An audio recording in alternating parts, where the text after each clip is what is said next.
Mahkamah Konstitusi menggelar sidang pengujian Undang-Undang Pembentukan Peraturan Perundang-undangan Kamis 24 Agustus 2023. Permohonan nomor 66 tahun 2023 ini diajukan oleh Partai Bulan Bintang, diwakili Yusril Izzah Mahendra sebagai Ketua Umum dan Afrian Syahnur sebagai Sekretaris Jenderal.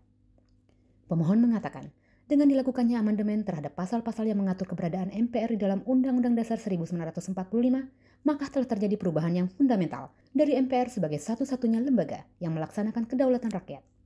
Keterangan Presiden yang diwakili oleh Dirjen Peraturan Perundang-undangan Kemenkumham RI, Asep N. Mulyana, menjelaskan jika ketetapan MPR diperluas fungsinya, maka dapat berimplikasi kepada kedudukan MPR dari lembaga tinggi negara menjadi lembaga tertinggi negara.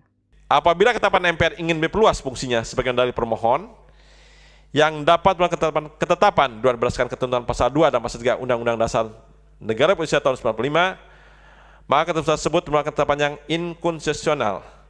Proyeksi di proses ketetapan MPR dapat menimbulkan ketidakpastian hukum karena secara substansi ketetapan MPR memiliki norma derajat di atas undang-undang sehingga sulit diterapkan dalam ranah sistem hukum.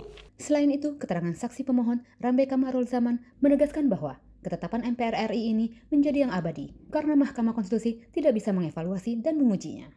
Mahkamah Konstitusi sudah pernah mengambil keputusan tidak bisa mengevaluasi dan menguji TAP tersebut terhadap Undang-Undang Dasar.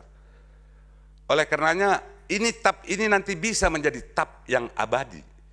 Demikian juga dari pasal 4 yang dinyatakan sebelum makna seluruh amanat TAP tersebut dilaksanakan, tetap TAP itu dinyatakan berlaku.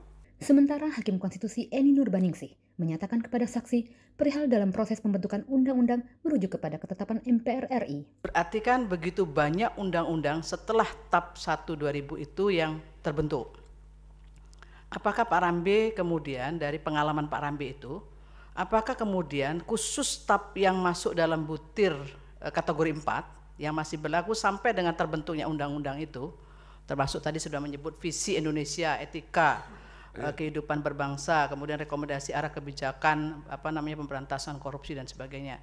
Apakah selama proses pembentukan undang-undang itu TAP itu menjadi salah satu rujukan untuk kemudian pembentukan undang-undang? Saksi menjawab, hanya puluhan undang-undang yang sudah disahkan saja. Selebihnya ketetapan MPR RI ini tidak digunakan sebagai dasar rujukan. Bayu Wicaksono, MKTV News melaporkan.